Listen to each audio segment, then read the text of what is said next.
हे महाराज श्री नमोस्तु नमोस्तु नमोस्तु। पूज्य श्री के पावन श्री चरणों में आगे के सत्र के लिए निवेदन करते हैं पूज्य मुनि श्री संदान सागर जी महाराज जी के श्री चरणों में। एक बार जोरदार ताली बजा दें। और वहां के एचओडी ने ये बोला कि अब उनकी मैच भी अलग हो जाएगी। ये अभी उन्होंने मुझे प्रूफ भी बताया। वे अपना प्रश्न करें और उसके बाद में तैयार रहेंगे। महेंद्र जी नोएडा का परिवार आज यहाँ पर अपने बीच में, उनको भी निकलना। महाराज जी के चरणों में नमोस्तु नमोस्तु नमोस्तु। शुल्लक जी के चरणों में इच्छा में इच्छा में इच्छा में। महाराज जी 1950 में जो खड़गपुर का आईआईटी कॉलेज स्टार्ट हुआ था, गए एक माह पहले यहीं पे शंका समाधान में खड़गपुर आईआईटी का विषय निकला था कि वहाँ पे वेज नॉन वेज बच्चों को दिया जाता है। एक ही जगह पे दोनों मेस चलते थे। गए 75 सालों से जो बच्चों का प्रयास, और आपके एक माह पहले जो आपने जो आशीर्वाद दिया था, विनोद जी काला भी यहीं पे थे। काला जी ने वो डायरेक्टर साहब को भी फ़ोन लगाया।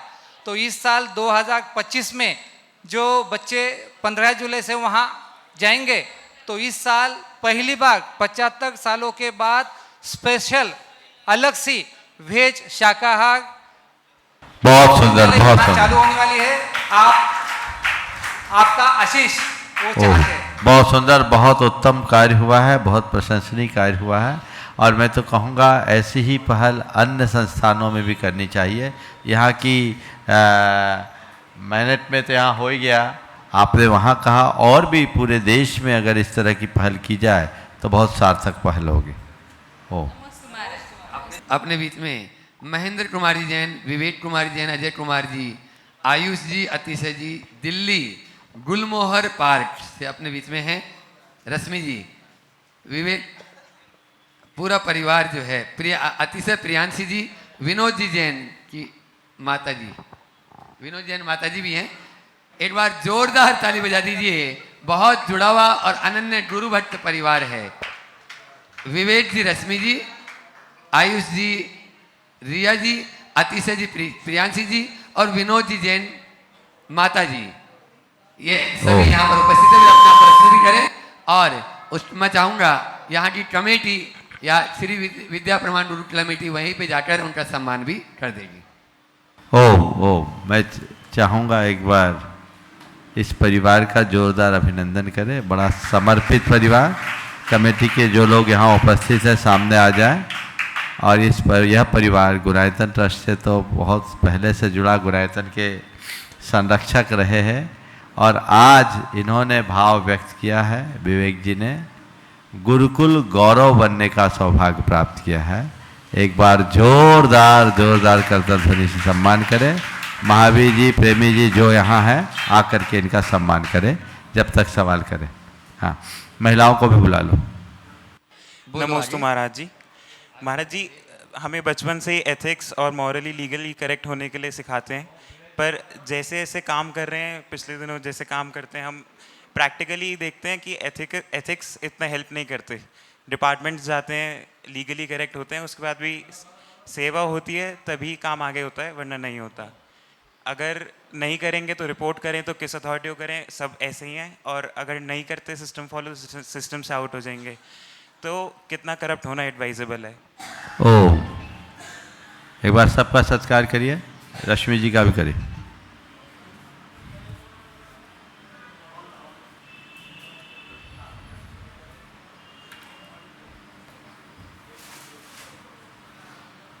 अब आप अपना सवाल फिर से बोल दे तो अच्छा लगेगा। हाँ, नमस्ते महाराज जी। ओम, दो आगे।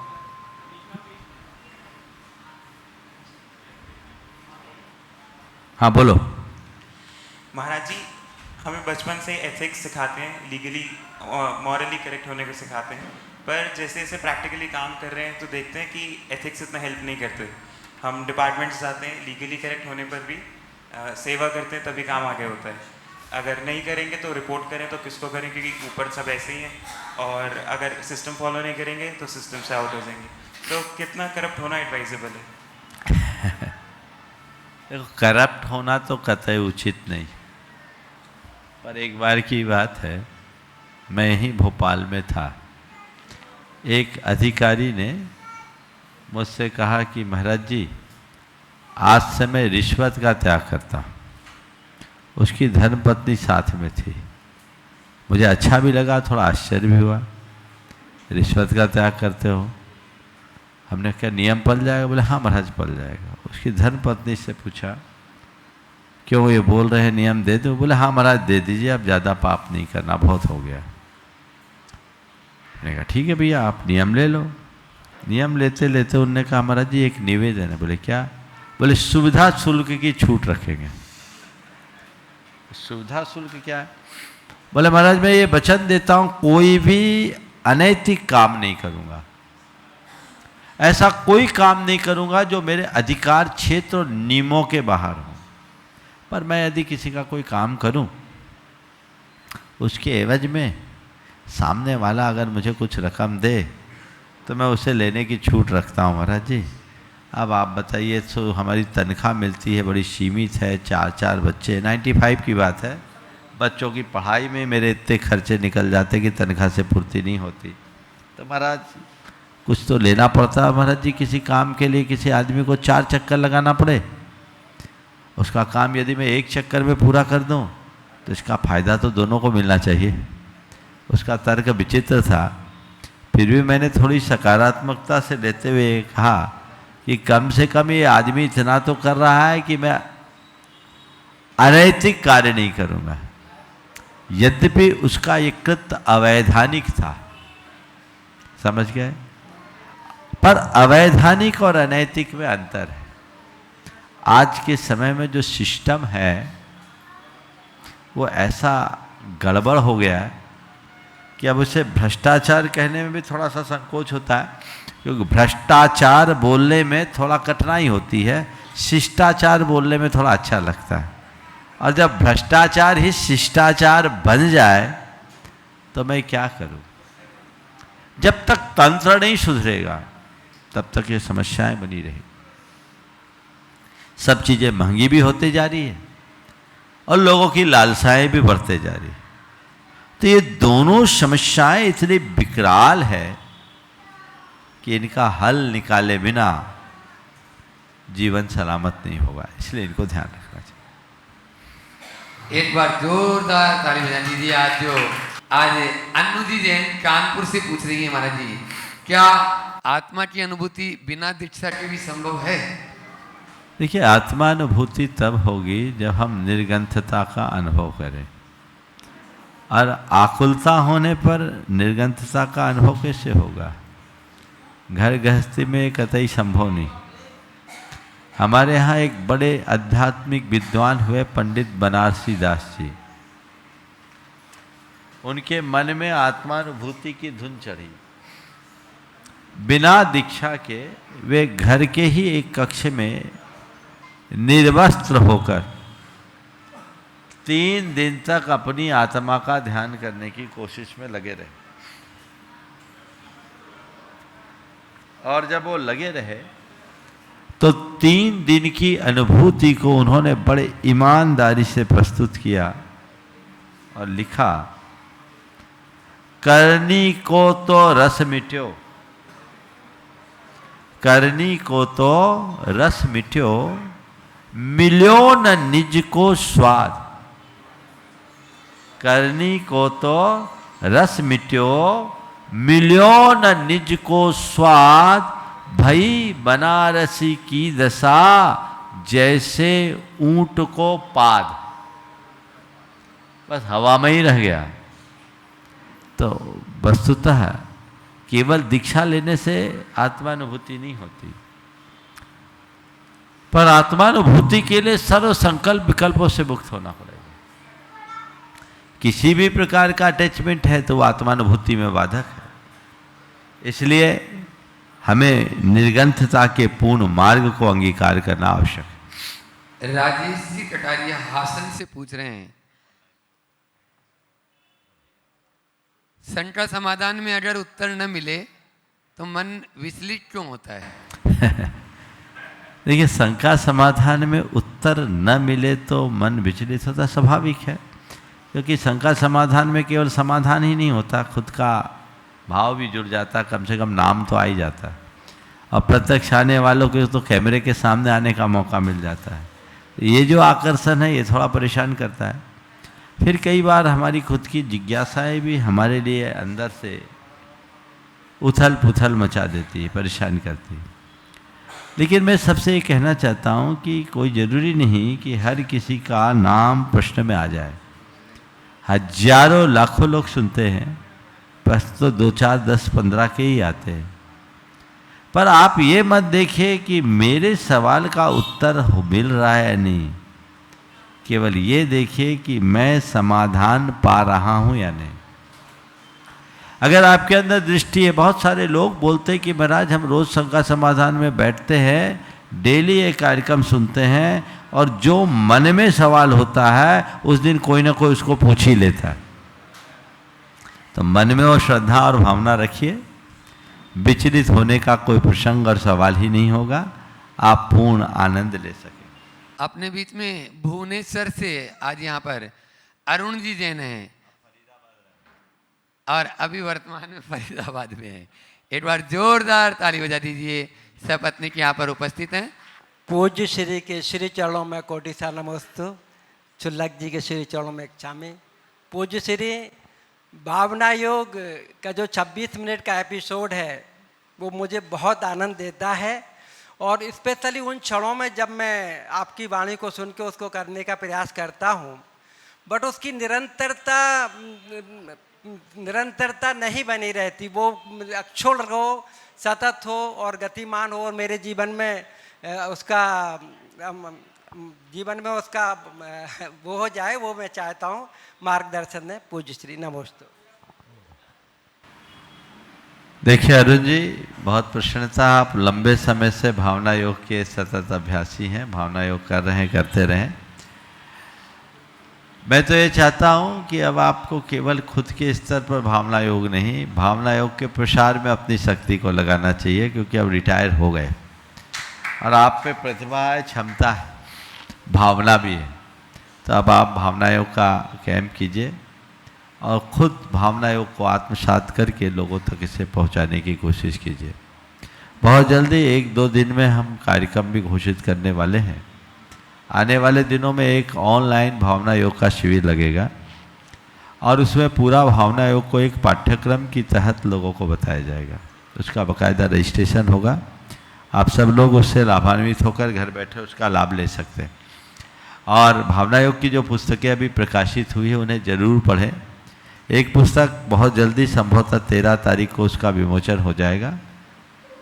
फील टू हील, भावना योग का विज्ञान, अपने आप में बड़ी अनूठी कृति है जो भावना योग के समग्र सिद्धांत को विवेचित करेगी। आप लोग इन्हें पढ़िए। जब आप इन पुस्तकों को पढ़ करके भावना योग करेंगे तो आपको एक अलग प्रकार की अनुभूति होगी, आपकी श्रद्धा बढ़ेगी, क्योंकि भावना योग बहुत प्रभावी है और ये कोई क्रिया नहीं है। इसके साथ ये एक बहुत सुविचारित अनुभूत साधना है जो परंपरा से चले आ रही है। आप इसे कोई क्रिया के रूप में मत देखिए। ये एक ऐसी परंपरागत साधना है जो आज विज्ञान की कसौटी पर भी पूरी तरह खरी उतरती है। इसलिए ऐसा सतत करते रहें जो हमारे जीवन के पथ को प्रशस्त करे। पूज्य श्री, मैं अमृता हॉस्पिटल फरीदाबाद में इन दिनों हूँ, और भावना योग का वो एपिसोड 6 मिनट और 26 मिनट का मैं बहुत सारे जो नॉन जेंट्स हैं उनको भी बताता हूँ। बिल्कुल बिल्कुल, बहुत सुंदर। मैं इसीलिए मैं आपको जानता हूँ, इसीलिए आपका नाम मैंने उल्लेख किया। बहुत बढ़िया। वैशाली जी जैन, साथ में अंकिता जैन साडोरा से, वे अपना प्रश्न करें और उसके बाद में तैयार रहेंगे हजारीबाग से अपने बीच में पूरू भाई और लब्धि जी और पायल जी सेठी हजारीबाग। महाराज जी नमोस्तु। महाराज जी, आर्थिक रूप से आत्मनिर्भर होने, महाराज जी आत्मनिर्भर होने का मतलब आर्थिक रूप से स्वतंत्र होना है या इसके और भी आयाम हैं? क्योंकि माना जाता है कि आर्थिक रूप से स्वतंत्रता को ही पूर्ण स्वतंत्रता मानी जाती है। कृपया कर मार्गदर्शन करें। मैं ऐसे अनेक धनपतियों को जानता हूँ जो अपने बिस्तर से उठने में भी मजबूर है। बोलो, क्या आर्थिक आत्मनिर्भरता उन्हें पूर्णतः आत्मनिर्भर बना पाई? नहीं महाराज जी, पर डायमेंशन वही माना जाता है ये कि गलत आर्थिक रूप से- डायमेंशन है, एक गलत डायमेंशन है। हमने फोर्ड कंपनी के संस्थापक के विषय में पढ़ा था कि उनका जीवन का अंत बहुत बुरा हुआ और उन्होंने अपने मृत्यु के कुछ क्षण पूर्व कुछ लिखा। उसका सार था कि अपने जीवन की इन अंतिम क्षणों में मैं ये सोच रहा हूँ कि मैंने जितना समय और शक्ति पैसा कमाने के लिए लगाया, यदि मित्र बनाने के लिए लगाया होता तो आज मेरी ये दुर्दशा नहीं होती। मैं समझता हूँ ये उदाहरण पर्याप्त है आत्मनिर्भरता के मायने को समझने का। सच्चे अर्थों में आत्मनिर्भरता का मतलब है स्वाश्रित जीवन, जहां हमें परावलंबिता और परमुखापेक्षिता का सामना न करना पड़े। हम अपने आप में सक्षम हो, अपना काम अपने हाथ से करें, स्वावलंबी बने और किसी दूसरे से अपेक्षा ना हो। कोई दूसरा साथ दे तो ठीक है, न दे तो भी ठीक है। यह है वास्तविक स्वतंत्रता। बाकी तो लोग कदम कदम पर बंधे, और जो लोग कहते हैं आर्थिक अर्थनिर्भरता, वो सबसे ज्यादा अपने अर्थ के गुलाम होते हैं। जिनके पास ज्यादा हो जाता है ना, उनके साथ तो ऐसा होता है प्रायः ना भोग पाते हैं ना खर्च कर पाते। दोनों स्थितियां होती हैं। रखना भी उनके लिए बहुत कठिन होता है। पैसे को अपने जीवन के लिए उपयोगी मानो, पर पैसे को ही सब कुछ मानने की भूल कभी मत करो। ये दृष्टिकोण है। महाराज जी एक और थोड़ा सा इम्पोर्टेंट क्वेश्चन कर लूँ? बोलो। हाँ महाराज जी, बचपन से मेरा फेवरेट सब्जेक्ट था मॉरल साइंस। अब जो बड़ी हुई हूँ तो मैं दुनिया को देखती हूँ, मुझे ऐसा लगता है कि काश स्कूल में मॉरल साइंस की बजाय मैनिपुलेटिव साइंस पढ़ाई जाती तो आज ज़्यादा काम में आता। ऐसा हुआ। यशपाल जैन ने एक कहानी लिखी, बहुत पुरानी कहानी है, कि बच्चा स्कूल गया, उसको पढ़ाया गया सदा सत्य बोला करो। घर आया, मकान मालिक किराया लेने के लिए आया, पिताजी को ढूंढ रहा था। पिताजी से बोला तो पिताजी ने कह दिया बोल दो पापा घर में नहीं है। तो स्कूल में पढ़ाया गया सब जीवों पर दया करो। ओम सब जीवों पर दया करो। और जब सब जीवों पर दया करने की बात आई तो घर आया, देखता है कि उसका बड़ा भाई एक अपाहिज भिखारी को निर्ममतापूर्वक डंडे से खदेड़ रहा है। तीसरे दिन उसे पढ़ाया गया सब जीवों से प्रेम करो। घर आया तो देखता है कि उसके मम्मी पापा दोनों आपस में किसी बात को लेकर बुरी तरह झगड़ रहे हैं। चौथे दिन जब उसे स्कूल भेजा गया, उसने कहा पिताजी मैं स्कूल नहीं जाऊंगा। पिताजी मैं स्कूल नहीं जाऊंगा। बोले क्यों? बोले मैं स्कूल नहीं जाऊंगा क्योंकि गुरुजी ठीक नहीं पढ़ाते। हमें पढ़ाया कुछ जाता है और दिखाया कुछ जाता है। तो आपका ये सवाल बिल्कुल जायज़ है कि हम मोरल साइंस पढ़ने की जगह मैनिपुलेटिव साइंस पढ़े होते तो ज़्यादा अच्छा था, लेकिन नहीं। एक बात ध्यान रखना है कि सत्य की ही जीत होती है और सत्य की ही पूजा होती है। असत्य भी तभी तक पूजा जाता है जब तक उसके ऊपर सत्य का आवरण होता है। इसलिए उसे भूले नहीं।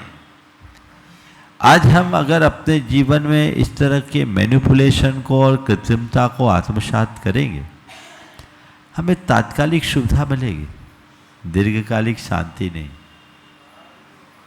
यदि जीवन में दीर्घकालिक शांति चाहिए तो जीवन को बिल्कुल सहज साथ के रखने की जरूरत है। वो हमारे जीवन को बेहतरी दे। नमोस्तु महाराज जी। बंदो और है इतना ही। कितने नाम महाराज के पास बहुत पर्चियाँ हैं। चलो जल्दी से पूछो। महाराज श्री नमोस्तु। ये प्रश्न मेरे मासी का है, मेहरानी उत्तर प्रदेश से। उनका कहना है जब अंतराय कर्म का उदय चल रहा होता है तो उसके लिए कोई नियम व्रत संयम किए जाएं या फिर कोई और उपाय किए जाएं? अंतराय के निवारण के दो बड़े सशक्त उपाय हैं और ये अनुभूत हैं। वह है देव पूजा और पात्रदान। ये दोनों कार्य करते रहिए, आपका अंतराय बहुत तेजी से टलेगा। भाव विशुद्धि को बढ़ाने का यही श्रेष्ठ माध्यम। अपने बीच में बंधुओं उस पावन भूमि हजारीबाग से पायल जी सिटी और पुरु जी लपती जी सिटी, यहाँ पर जहाँ जिस परिवार से निकलकर आज पूज्य गुरुदेव चारों ओर धर्म की वर्षा कर रहे हैं, एक बार जोरदार ताली बजा दीजिए इस परिवार के लिए जो अपना प्रश्न करे। और आज मैं चाहूँगा पुरु भाई भी अपना प्रश्न करें, फिर लपती करेगी। नमोस्तु महाराज श्री, मेरा प्रश्न यह है कि हम अपनी ज़िंदगी में बहुत सारी महत्वाकांक्षाएं रखते हैं, जिसको पूरा करने के लिए हम बहुत सारे कंटेंट देखते हैं, बुक्स पढ़ते हैं, पर कभी भी हम उसको पूरी तरीके से अप्लाई नहीं कर पाते हैं। जैसे आप समाधान भी जब कोई देते हैं तो आप उसको 4 बातों में देते हैं, तो हम उसका 1 या 2 बात को अप्लाई कर पाते हैं, बाकी 1 या 2 बात को नहीं कर पाते हैं। तो हम ऐसा क्या करें कि हम वो चारों की चारों बातों को अप्लाई कर पाए? अरे कम से कम एक कर लो, यही बहुत खुशी की बात है। लोग तो सुनते ही एक भी नहीं कर पाते। एक कर लिए तो 25% हो गया, बहुत खुशी की बात है। अरे एक बात तो जाने दो, एक वाक्य पर भी अमल कर लो तो बहुत बड़ा परिवर्तन होगा।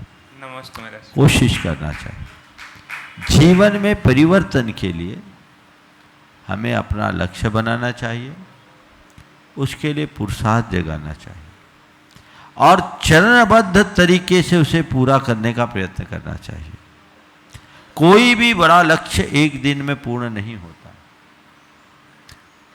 हमें उस एक बड़े लक्ष्य को कई छोटे लक्ष्यों में बांटकर फिर आगे बढ़ने का प्रयास करना चाहिए। एक बड़ा लक्ष्य जब छोटे छोटे लक्ष्यों में बंटता है और हम थोड़ा थोड़ा चलते उस तक पहुंचते तो हमें बड़ी संतुष्टि होती कि यहाँ तो आगे, अब नेक्स्ट स्टेप, अब फिर नेक्स्ट स्टेप, फिर नेक्स्ट स्टेप, अब अगला चरण, अगला चरण, अगला चरण। इस तरह स्टेप बाय स्टेप, कदम दर कदम जब हम आगे बढ़ते हैं तो एवरेस्ट की ऊंचाई भी चढ़ सकते हैं।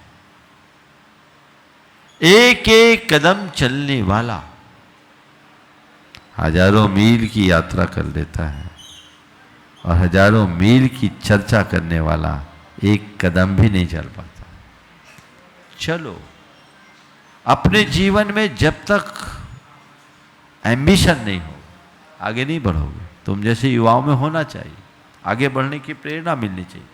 लेकिन एक बात ध्यान रखना, महत्वाकांक्षा तो हो, कुंठित महत्वाकांक्षा ना हो, इल एम्बिशन नहीं होना चाहिए।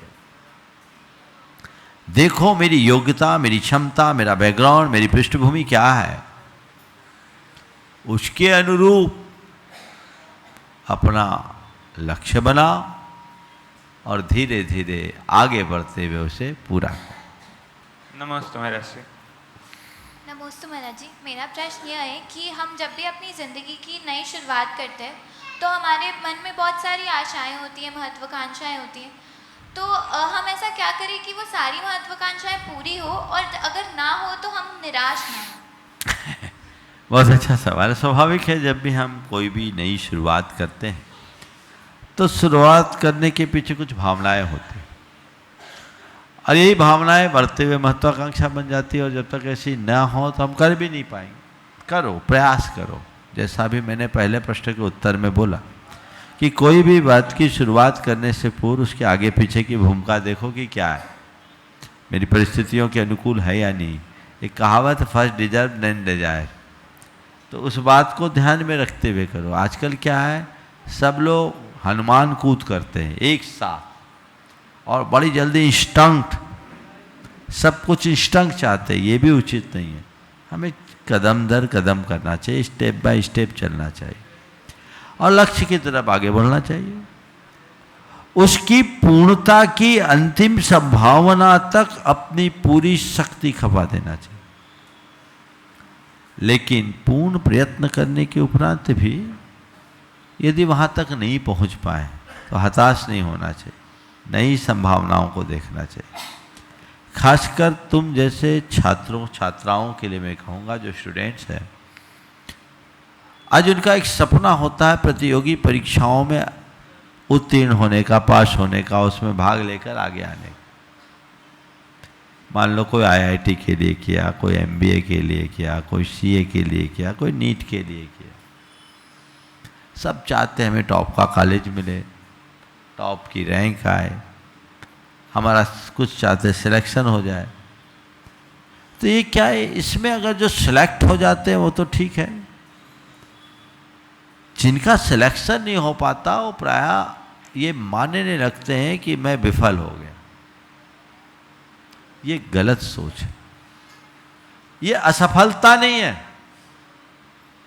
ये तो एक फैसला है। हमने जहां भाग लिया वो एक प्रतियोगिता थी, और प्रतियोगिता में सीमित लोगों के लिए स्थान था।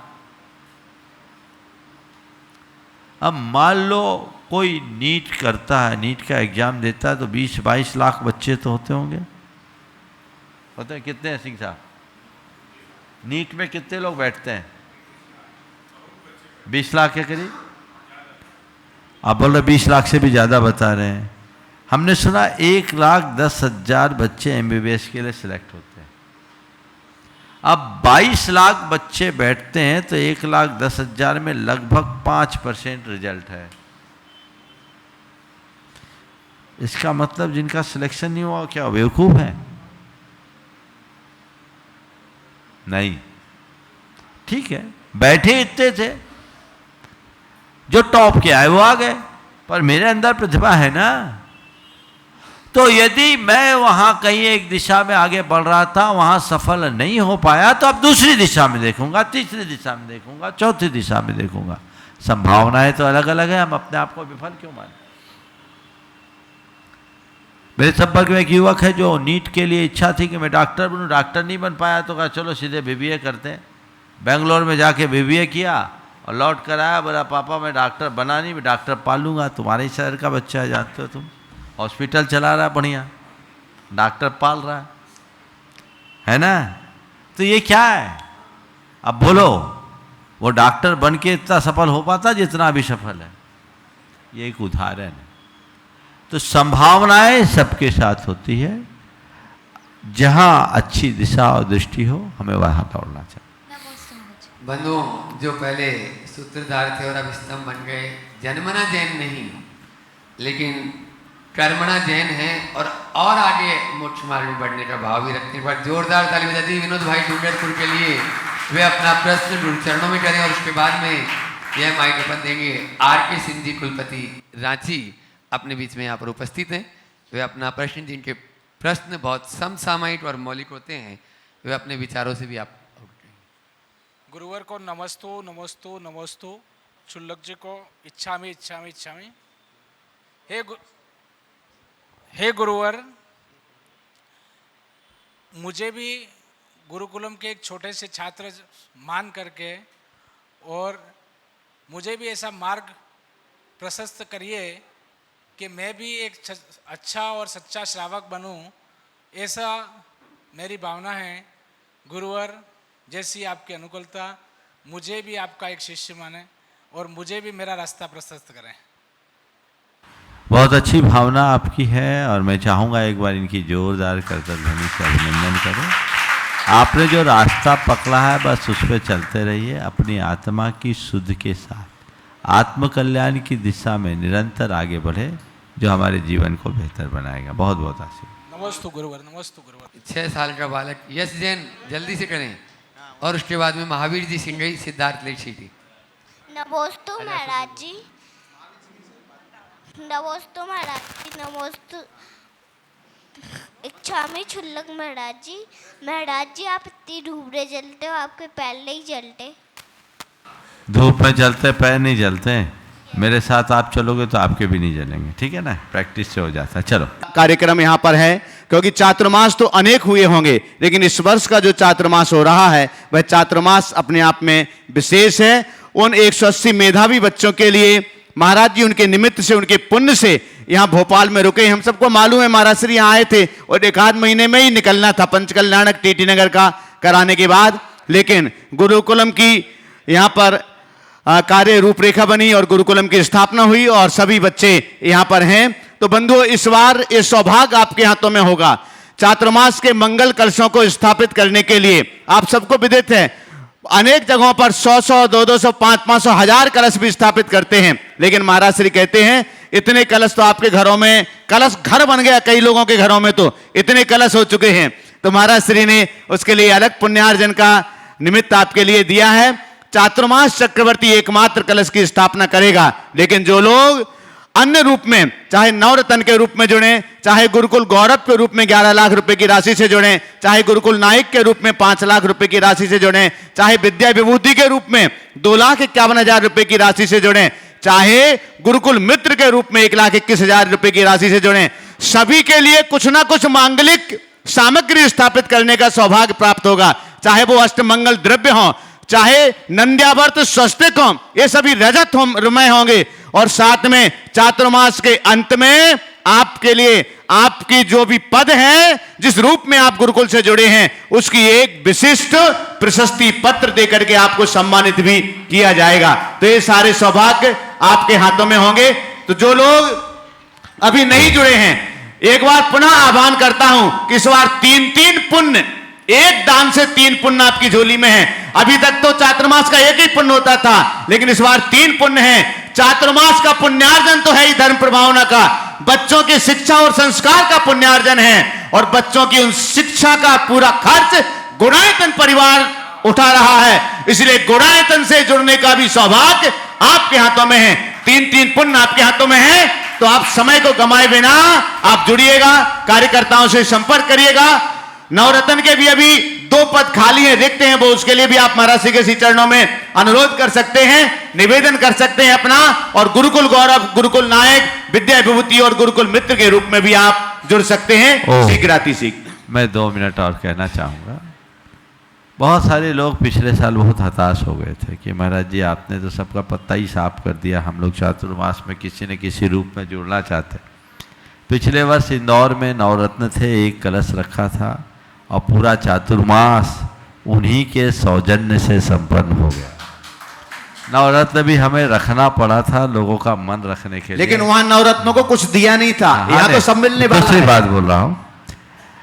तो इस बार मैंने सोचा कि चूंकि गुरुकुलम का भी निमित्त है तो सबको जुड़ने का मौका मिले। इस बार चातुर्मास चक्रवर्ती होंगे जो निश्चित हो गए, नवरत्न भी पूरे लगभग हो गए, 1-2 हैं जो पाइपलाइन में हैं, मेरे ख्याल से वो भी हो जाएंगे। और ये चातुर्मास में पिछले साल आप लोगों ने जो देखा वो उनकी पूरी सहभागिता होगी। चक्रवर्ती के हाथों कलश स्थापित होगा और नवरत्न अष्टमंगल द्रव्य स्थापित करेंगे जो हमारे ही कक्ष में विराजमान होंगे और पूरे 4 माह जहाँ आराधना होगी। इसके साथ ही नंदावर स्वस्तिक और स्वस्तिक, गुरुकुल गौरव, गुरुकुल नायक, विद्या विभूति और गुरुकुल मित्र के रूप में जो अपनी सहभागिता देंगे, उनके हाथों एक स्वस्तिक स्थापित कराया जाएगा। वो स्वस्तिक मंत्रित होगा। चातुर्मास की संपूर्ण आराधना उनके समक्ष होगी और ये लाभ पूरी प्रशस्ति के साथ चातुर्मास के अंत में उन सभी सदस्यों को प्राप्त होगा। तो जो एक पंथ नेक काज की बात आप सबको मिल रही है, तो ये आप इसका लाभ उठाएं, कोई वंचित ना हो। जितने भी भक्त लोग हैं चाहते हैं कि महाराज के चतुर्मास में हमारा कोई योगदान हो, तो यहाँ चूंकि गुरुकुल की योजना बहुत बृहद योजना है, आप इस तरीके से अपना योगदान दे सकते हैं। सभी के लिए ये अवसर है। सिंह साहब।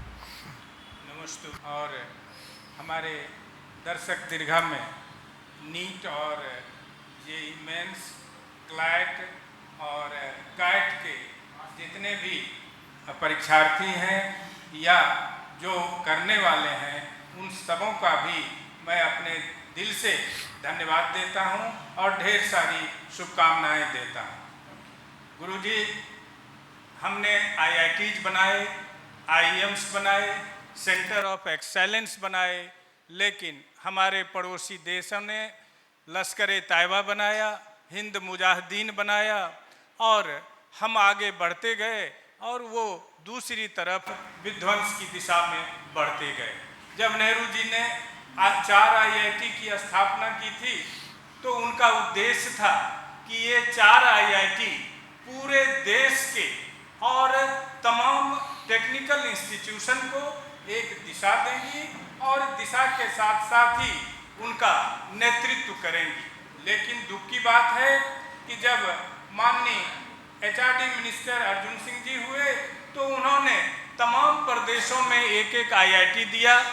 निश्चित रूप से संख्या के मामले में हम आगे बढ़े, लेकिन जहाँ तक गुणवत्ता की बात है उसमें काफ़ी कमी हुई।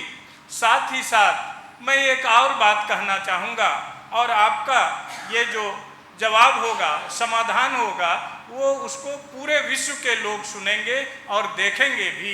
यह भी एक विषय जो है वह अत्यंत आवश्यक है।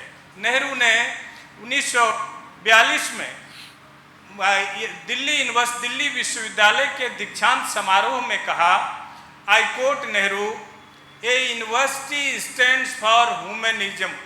गौर किया जाए, a university stands for humanism, a university stands for reason, a university stand for tolerance, a university stand for onward journey to search of truth. If it is well with or if universities discharge their duties adequately, then it is well with the people and country, nation, unquote।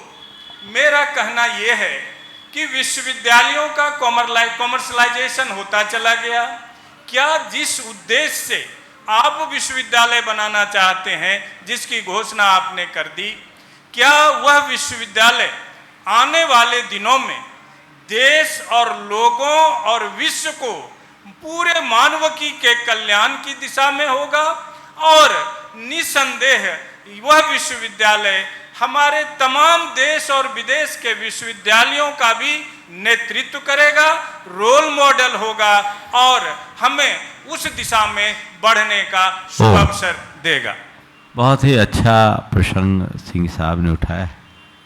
देखिए, इस संदर्भ में मैं तो ये कहूँगा कि जब भी कोई योजना बनती है तो प्रारंभ में उस योजना का उद्देश्य कुछ और होता है। खासकर शासकीय योजनाओं के साथ ऐसा होता है कि समय काल के अनुसार उसमें काफ़ी कुछ बदलाव आ जाते हैं और कई बार मूल भावनाओं से भी भटकाव हो जाता है। आपने जो सवाल उठाया है मैं समझता हूँ वह भी इसी का शिकार है। जहाँ तक हमारा सवाल है, विश्वविद्यालय की भावना है, फिलहाल वैसी कोई योजना नहीं। चाहते कार्य योजना बन रही है, रूपरेखा बना रहे, मैंने आपको भी उसके लिए कहा है।